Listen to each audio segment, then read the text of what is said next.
Hi friends, ఈ రెండు వస్తువులతోటే Oreo కేక్ని ఎలా తయారు చేసుకోవాలో నేను మీకు ఇప్పుడు చూపిస్తాను. ఈ ఓరియో కేక్కి కావాల్సినవి ఓరియో బిస్కెట్ ప్యాకెట్స్ 10 రూపీస్వి, పచ్చిపాలు తీసుకుంటున్నాను. ఓ మిక్సీ జార్ తీసుకుని ఈ ఓరియో బిస్కెట్ని ఇలా కట్ చేసేసుకుని వీటిని ఈ మిక్సీ జార్లో వేసేసుకోవాలి. ఇలా వేసుకున్న ఈ ఓరియో బిస్కెట్ని మెత్తటి పౌడర్ లాగా మిక్సీలో ఆడుకోవాలి. ఇలాగా మిక్సీలో మెత్తగా ఆడుకున్నాం కదా, ఈ పౌడర్ని ఒక బౌల్లోకి తీసేసుకోవాలి. ఇలాగా మెత్తగా ఆడుకున్న ఈ మిశ్రమంలోకి ఇది పచ్చిపాలైనా తీసుకోవచ్చు, లేకపోతే కాచి చల్లార్చిన పాలైనా తీసుకోవచ్చు. నేను పచ్చిపాలు తీసుకుంటున్నాను. ఇందులో వేసుకుని కలుపుకోవాలి. ఈ ఓరియో కేక్లో బేకింగ్ పౌడర్ కానీ బేకింగ్ సోడా కానీ వేయాల్సిన అవసరం లేదు. ఓన్లీ పాలు వేసుకుని కలుపుకుంటే సరిపోతుంది. చూసారు కదా, ఈ కన్సిస్టెన్సీ వచ్చే వరకు పాలు వేసుకుని కలుపుకోవాలి. ఇలా కలిపిన ఈ బ్యాటర్లోకి కొంచెం జీడిపప్పుని వేసుకోవాలి. ఇది పూర్తిగా ఆప్షనల్, అక్కడక్కడ తగిలితే బాగుంటాయని వేస్తున్నాను. వేసుకుని ఒక్కసారి కలుపుకోవాలి. కేక్ మోల్డ్ ఉంటే కేక్ మోల్డ్లో వేసుకోండి, లేకపోతే ఇలాగా కొంచెం ఆయిల్ వేసుకుని ఇదంతా స్ప్రెడ్ చేసుకోవాలి.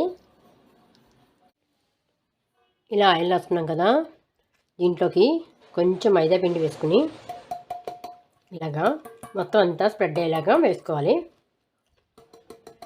ఇలా వేసుకోవడం వల్ల మన కేక్ తయారైన కేకు ఈజీగా వచ్చేస్తుంది. తయారు చేసుకున్న బ్యాటర్ని వేసేసుకోవాలి.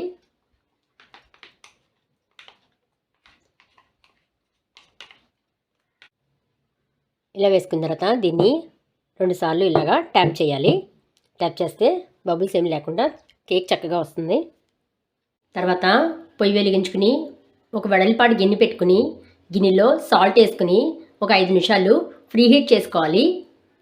కేక్ తయారు చేసుకున్నప్పుడు మందపాటి గిన్నెనే యూజ్ చేయండి. ఇది హీట్ అయిన తర్వాత మనం తయారు చేసుకున్న ఈ బ్యాటర్ని ఇందులో పెట్టేసుకోవాలి. ఇలా పెట్టేసుకున్నాం కదా, దీనిపైన ఒక మూత పెట్టేసుకుని దీనిపైన ఇంకో మూత పెట్టేసుకుని దీన్ని 20 నిమిషాలు బేక్ చేసుకోవాలి. ఓవెన్లో అయితే 180 డిగ్రీస్ దగ్గర 20 మినిట్స్ ఉంచుకుంటే సరిపోతుంది. 20 నిమిషాల తర్వాత దీన్ని ఓపెన్ చేసి చూద్దాం. ఒకసారి టూప్ స్టిక్స్ తోటి గుచ్చి చూద్దాం. చూసారు కదా, ఏమీ అంటుకోలేదు, ఉడికిపోయింది. ఇప్పుడు స్టవ్ ఆఫ్ చేసి దీన్ని పూర్తిగా చల్లారబెట్టుకోవాలి. బాగా చల్లారిన తర్వాత దీన్ని అంచులు వెంటన చాక్ తోటి ఈ విధంగా అనుకుంటే కేక్ చాలా సులభంగా వచ్చేస్తుంది.